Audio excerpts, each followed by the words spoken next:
قریب کے زمانے میں ایک بزرگ گزرے ہیں قطب الدین بختیار کاکی رحمت اللہ. ان کے نام پر دہلی میں قطب مینار بنا ہوا ہے. وہ جو قطب مینار تھا وہ اپنے زمانے کا ایک ماسٹر پیس تھا کنسٹرکشن کا. جیسے آج اس کو دیکھنے کی سعادت ملی، اس کے بالکل قریب ہی خواجہ قطب الدین بختیار کاکی رحمت اللہ علیہ آرام فرما رہے ہیں. یہ نیک ماں باپ کے بیٹے تھے. ان کے ماں باپ اکثر آپس میں مشورہ کرتے رہتے تھے کہ بچے کی تربیت کیسے کریں. آج کل تو ماں باپ کو فرصت ہی نہیں ہوتی بچوں کے بارے میں سوچنے کی. اور کسی نے کہا کہ شادی سے پہلے بچوں کی تربیت کے بارے میں میرے 5 مختلف پلان بنے ہوئے تھے. جب شادی ہو گئی تو میرے 5 بچے ہیں مگر پلان ایک بھی نہیں ہے.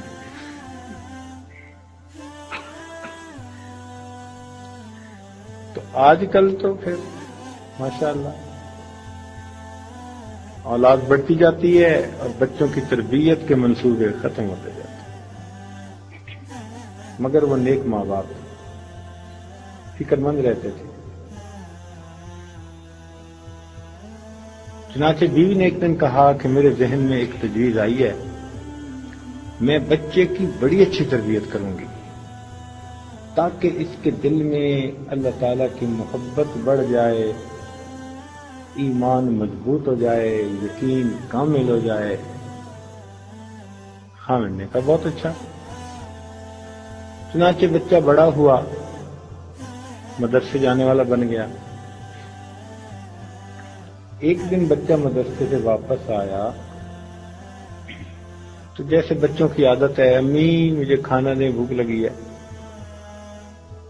ماں نے کہا بیٹا ہمیں بھی کھانا اللہ تعالیٰ دیتے ہیں، ہم اسی سے مانگتے ہیں، اور آپ بھی کھانا اللہ تعالیٰ سے مانگو، آپ کو بھی وہی دے گا. اس نے کہا وہ کیسے؟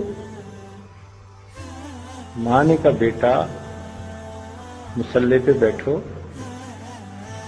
اور اللہ تعالیٰ سے دعا مانگو.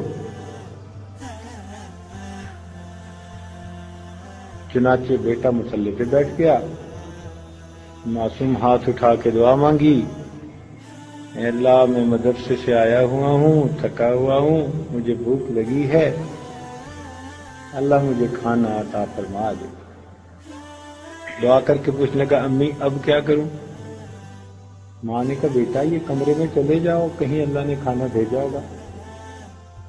اب صورتحال یہ تھی کہ ماں نے اصل میں روٹی بنا کر ایک جگہ چھپائی ہوئی تھی پہلے سے، مگر وہ چاہتی تھی کہ میرا بیٹا اللہ تعالی سے مانگے، پھر اس کو جب روٹی ملے تو اس کے دل میں یہ احساس ہو کہ میرا رزق مجھے اللہ تعالی دیتے ہیں. چنانچہ بچہ کمرے میں گیا، تھوڑی تگ و دو کے بعد اس کو روٹی پڑی مل گئی، اس نے کھا لی. اب یہ روز کا معمول بن گیا. وہ گھر آتا، دعائیں مانگتا، اس کو روٹی مل جاتی. تو بچے کے دل میں نا تجسس پیدا ہونے لگ گیا. وہ ماں سے پوچھتا رات کو سوتے ہوئے، امی اللہ تعالیٰ کون ہے؟ اللہ تعالیٰ ہر ایک کو رزق دیتے ہیں، ہر جگہ اللہ تعالیٰ رزق پہنچاتے ہیں، وہ اتنے بڑے ہیں، ان کے خزانے اتنے بڑے ہیں. تو بچہ اللہ تعالیٰ کے بارے میں سوال پوچھتا، ماں اس کو تعارف کرواتی ہے اللہ تعالیٰ کا، تو ماں کا دل خوش ہوتا کہ میرے بیٹے کے دل میں اللہ تعالیٰ سے ایک محبت بڑھ رہی ہے. بچہ کبھی کہتا کہ امی اللہ تعالیٰ اتنے اچھے ہیں، وہ کہتی ہاں. وہ کہتا امی اللہ سے ملاقات کب ہوگی؟ تو ماں خوش ہوتی. کہ میرا بیٹا اللہ تعالی سے ملنے کے لیے بےتاب ہے، بے قرار ہے۔ چنانچہ بچے نے کہنا شروع کر دیا کہ مجھے تو اللہ تعالیٰ سے بہت محبت ہے، مجھے اللہ تعالیٰ بہت اچھے لگتے ہیں۔ تو ماں بڑی خوش ہوتی کہ بھئی میری جو ترتیب تھی وہ چل پڑی، اور بچے کے دل میں اللہ تعالیٰ کی محبت پیدا ہونی شروع ہو گئی۔ اللہ تعالیٰ کی شان دیکھیں، ایک دن والدہ کو کسی خاندان کی تقریب میں جانا پڑا، تو وہ روٹی پکا کے رکھنا بھول گئی۔ خیال تھا کہ جلدی آ جاؤں گی، اور وہاں جا کے وہ پھنس گئی۔ رشتہ داریوں کے مسئلے ایسے ہی ہوتے ہیں۔ خیال اس وقت آیا جب بچے کے سکول مدرسے سے آنے کا وقت ہو چکا تھا۔ اوہو، جب خیال آیا تو ماں تو بڑی گھبرائی، برقع سر پہ رکھا اور بھاگی گھر کی طرف۔ راستے میں رو بھی رہی ہے، دعائیں بھی مانگ رہی ہے، اللہ میں نے تو یہ ساری ترتیب اس لیے بنائی تھی کہ میرے بیٹے کا یقین بن جائے، میری کوتاہی کہ میں آج بھول گئی، اگر آج میرے بیٹے کا یقین ٹوٹ گیا تو میری محنت پہ پانی پھر جائے گا۔ اب وہ دعا بھی مانگ رہی ہے اور جلدی سے آ بھی رہی ہے۔ جب وہ گھر پہنچی تو کیا دیکھا کہ بیٹا مزے کی نیند سویا ہوا۔ ماں نے کہا چلو اچھا ہے، میں پہلے کھانا بنا لوں۔ چنانچہ اس نے روٹی بنائی، کمرے میں کہیں چھپائی، اور پھر آ کے اپنے بیٹے کو چوما، بوسہ لیا، جگایا، بیٹے آج تجھے بہت بھوک لگی ہوگی۔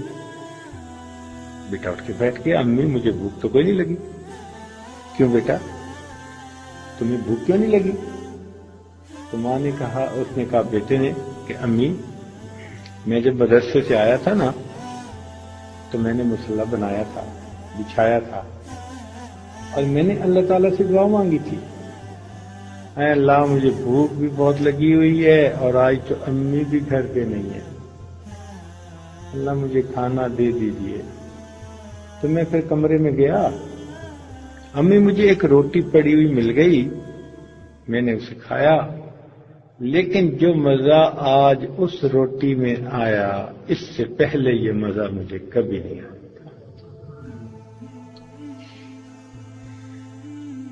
روٹی کو ہندی زبان میں کاتی کہتے ہیں، تو وہاں سے ان کا نام مشہور ہو گیا، قطب الدین بختیار کاکی رحمت اللہ علیہ۔ یہ پھر وقت کے بڑے شیخ بنے، حتیٰ کہ بادشاہوں کے پیر بنے۔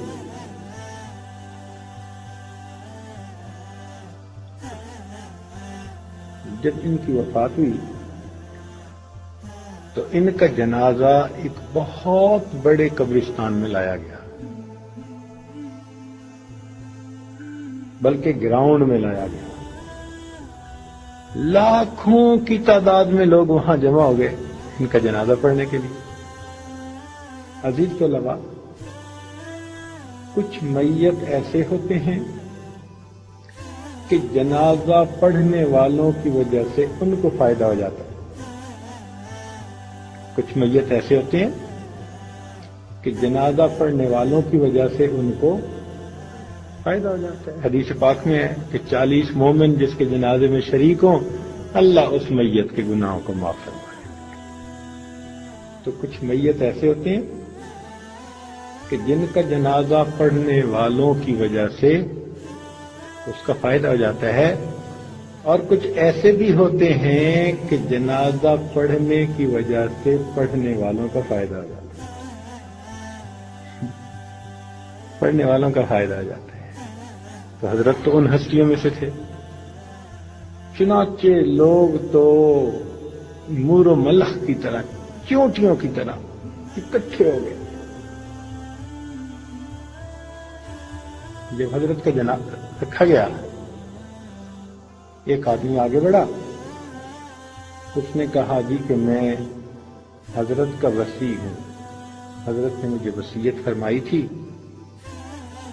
کہ میرا جنازہ وہ شخص پڑھائے جس کے اندر 4 خوبیاں ہوں.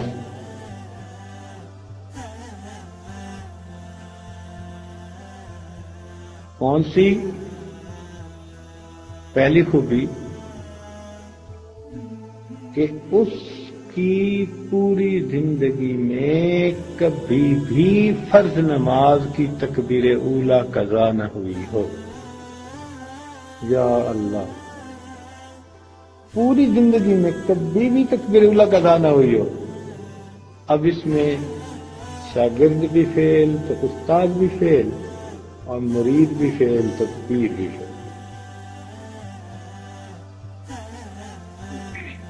کون ہے ایسا بھی جو کہے کہ پوری زندگی میں میری تکبیر اولیٰ کبھی قضا نہیں ہوئی؟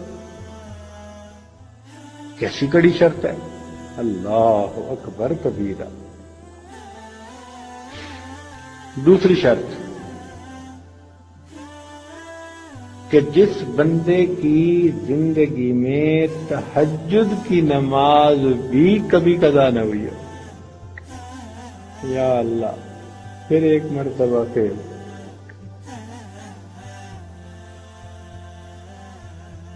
اور تیسری خوبی،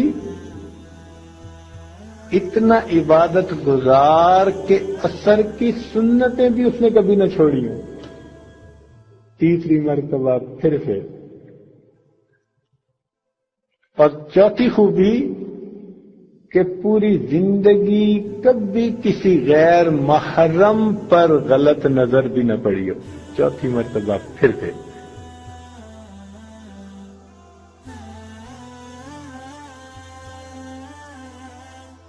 اب کون دم مارے کہ میرے اندر یہ خوبیاں ہیں؟ چاروں خوبیاں ایک وقت میں میرے اندر ہیں. اللہ اکبر. چلو جی، مجمع کو تو سانپ سونگ گیا. پن ڈراپ سائلنس، خاموشی. سارے لوگ حیران ہیں کہ کون حضرت کا جنازہ پڑھائے گا. کافی دیر گزر گئی تو ایک آدمی مجمع میں سے آگے بڑھا اور وہ چاروں قطار رو رہا تھا. اور وہ چاروں قطار رو رہا تھا. حضرت کے پاس آیا اور چہرے کے محاذ میں کھڑا ہو کر یہ کہنے لگا کہ حضرت، آپ تو پردہ فرما گئے، مجھے آپ نے رسوا کر دیا. حضرت، آپ تو پردہ فرما گئے، مجھے آپ نے رسوا کر دیا. میرا راز آپ نے کھول دیا. پھر اس نے اللہ رب العزت کو حاضر ناظر جان کر مجمع کے سامنے قسم اٹھائی کہ میرے اندر چاروں خوبیاں موجود ہیں. اور اس نے حضرت کی نماز جنازہ پڑھائی. اور وہ شخص وقت کا بادشاہ التمش تھا. وقت کا بادشاہ بھی ہے اور ولایت کا نور بھی اس کے سینے میں.